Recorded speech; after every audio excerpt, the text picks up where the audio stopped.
Private school के एक principal जिसकी उम्र लगभग 24 साल के आसपास रही होगी, उस प्रिंसिपल ने अपने ही एक विद्यालय के जो कक्षा 9 में पढ़ने वाला स्टूडेंट होता है उसको बुलाया और बुलाने के बाद कहा कि बेटा आज मैं आपको ट्यूशन नहीं पढ़ा पाऊंगी।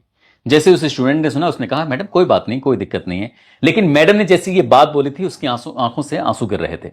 उस स्टूडेंट ने वो बात देख ली, लेकिन स्टूडेंट अपनी प्रिंसिपल के सामने कुछ कह नहीं पाया। वो सीधा यहां से बाहर निकलता है और जो बाकी उसके दो दोस्त होते हैं, क्योंकि वो भी उसके साथ ट्यूशन पढ़ने के लिए मैडम के पास जाते हैं, वो जाकर कहता है कि मैडम ने पहले बुलाया और बुलाने के बाद वो कहने लगती है कि ट्यूशन नहीं पढ़ाऊंगी आज और मैं थोड़ा परेशान सी भी हूं। लेकिन ये सब कहने के बाद उनकी आंखों से आंसू गिर रहे थे। समझ नहीं पा रहा था कि मैडम से क्या बात पूछूं कि नहीं पूछूं। तभी तुमसे जिक्र कर रहा हूं।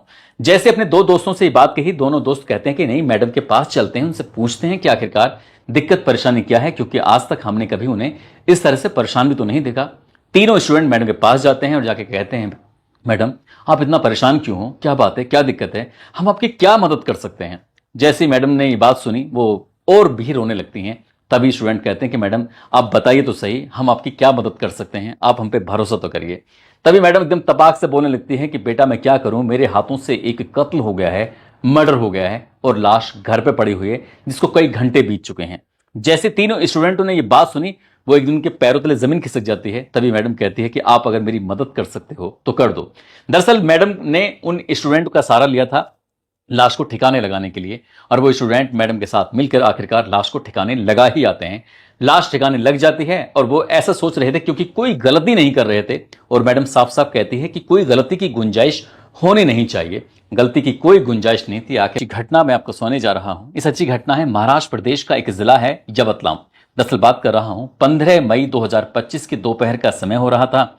एक फैमिली थी जो अपने टूर पर निकल रही थी। फैमिली का एक सदस्य ऐसा होता है जिसको बहुत तेज टॉयलेट आ रहा था। कहता है कि गाड़ी को रोक लो। ये गाड़ी उस वक्त चल रही थी चौसाला वन क्षेत्र में, जंगल का इलाका है, उस जंगल में गाड़ी चल रही थी। तभी वो कहता है कि मुझे टॉयलेट करना है। गाड़ी रुक जाती है, वो उतरता है, वो थोड़ा झाड़ियों की तरफ चला जाता है ताकि उसे कोई देखे ना, और वो टॉयलेट करने के लिए जैसे लगता है तो वहीं पास में ही कुछ थोड़ी सी फासले से कुछ चीज है, कोई वस्तु है, जल रही है, लेकिन बड़ी अजीब सी थी। वो टॉयलेट करने के बाद तुरंत ही उस वस्तु के पास पहुंचता है जो जल रही थी, और जैसे ही उसने अपनी आंखों के सामने जो दृश्य देखा था उसको देखने के बाद सबसे पहले उसकी चीख ही निकल जाती है, क्योंकि वहां एक लाश जल रही थी। ना कोई लकड़ियां थी, ना कोई शमशान घाट था, और ना ही जैसे कोई किसी का अंतिम संस्कार होता है वैसा कुछ नहीं था, लेकिन उससे अलग था। वो समझ गया था कि कुछ ना कुछ गड़बड़ है, और जैसे ही उसकी चीख निकलती है उसके फैमिली के बाकी सदस्य जो कार के अंदर बैठे हुए थे वो दौड़कर मौके पर पहुंच जाते हैं। जाकर पूछते हैं कि क्या हुआ। तभी वो इशारा करता है कि देखो। जैसे इशारा किया जाता है वो देखते हैं, और देखने के बाद वाकई सबकी आंखें खुली की खुली रह जाती हैं।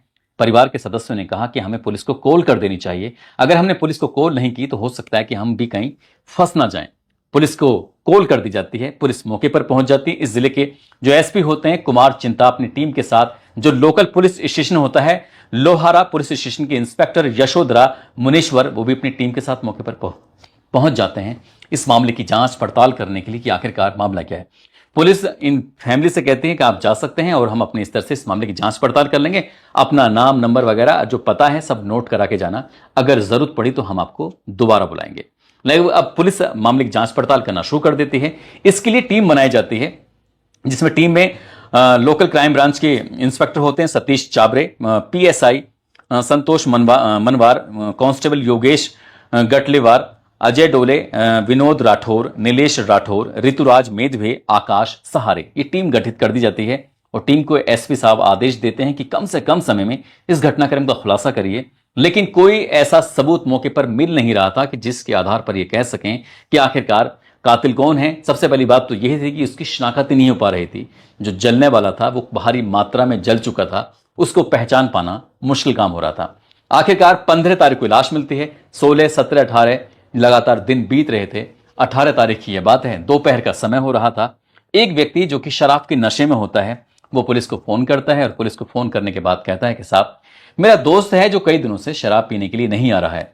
पुलिस वाले परेशान थे कि हमें तो एक कत्ल का खुलासा करना है और इस तरह की बातें कर रहा है।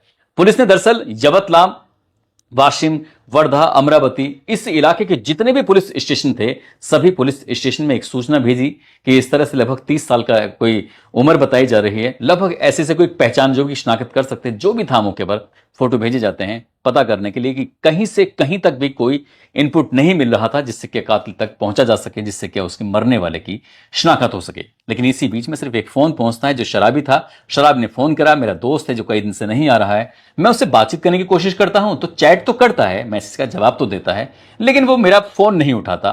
पुलिस वाले कहते हैं कि क्या हमारे पास यही काम रह गया, लेकिन वो बार बार कहता है कि साहब मेरा दोस्त ढूंढ दीजिए, बिना उसके शराब अच्छी नहीं लगती। पुलिस वालों ने ये बात सुनी। पुलिस वालों को शुरुआत में तो अटपटा सा लग रहा था, अजीब लग रहा था, लेकिन किसी पुलिस वाले की दिमाग की घंटी बज जाती है। वो पूछते हैं कि ठीक है अपने दोस्त का फोटो भेजो, देखते हैं। फोटो भेजा जाता है और जैसे ही फोटो भेजा जाता है, वो फोटो देखा जाता है तो हर किसी की आंखें खुली की खुली रह जाती हैं। दरअसल 13 मई 2025 का लिया हुआ वो फोटो था और जो फोटो में उस व्यक्ति ने जो कपड़े पहने हुए थे, वहीं जो लाश के आसपास जो कपड़े मिले थे और अंडरवियर वगैरह जो भी था वो उससे मैच कर रहा था। हालांकि अंडरवियर उस वक्त नहीं, लेकिन पुलिस की जांच अब आगे बढ़ती है। तब उस शराबी उसके दोस्त से पूछा जाता है कि तुम्हारा जो दोस्त है वो कहाँ का रहने वाला है, उसका नाम क्या है ना। उसका रहने वाला होता है लोहारा, एक जगह लगती है जिसका सुयोग नगर जगह है, वहां पर रहने वाला एक 32 साल का आदमी, जिसका नाम है शांतनु अरविंद देशमुख। शांतनु अरविंद देशमुख ये कई दिनों से लापता था, शराब पीने नहीं आ रहा था। उसके दोस्त ने पुलिस से मदद मांगी। आखिरकार पुलिस उसके घर पहुंचती है और जाने के बाद उससे पूछा जाता है तो पता चलता है कि वो पेशे से प्राइवेट शिक्षक है, टीचर है, एक स्कूल में पढ़ाता है। उस स्कूल का नाम है जो कि दरभा एक जगह लगती है, सनराइज इंग्लिश मीडियम स्कूल का टीचर होता है। जब उसके घर पहुंचा जाता है तो उसके घर में एक महिला निकल के आती है। उस महिला का नाम था निधि शांतनु देशमुख। जब उससे पूछा जाता है कि आप कौन है, वो कहती है कि मैं उनकी पत्नी हूं, बात करा दीजिए। जब बात कराने वाली बात आती है तो कहती है कि वो तो बाहर गए हुए हैं और वो जब आ जाएंगे तो मैं आपकी बात करा दूंगी।